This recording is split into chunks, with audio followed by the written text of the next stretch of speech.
How to fix email attachment not showing on Android. Hi everyone, I'm here to assist you today. Without any delay, let's jump right in. First, open Play Store and search for Gmail. Make sure there's no update available. If there is any update available, update it. Then check. If you're still having problem, simply go to Settings on your device.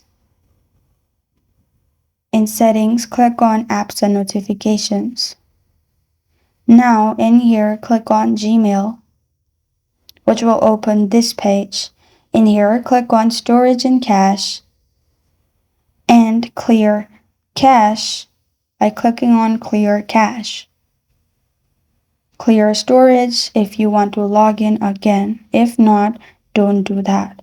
And this is how to fix email attachment not showing on Android.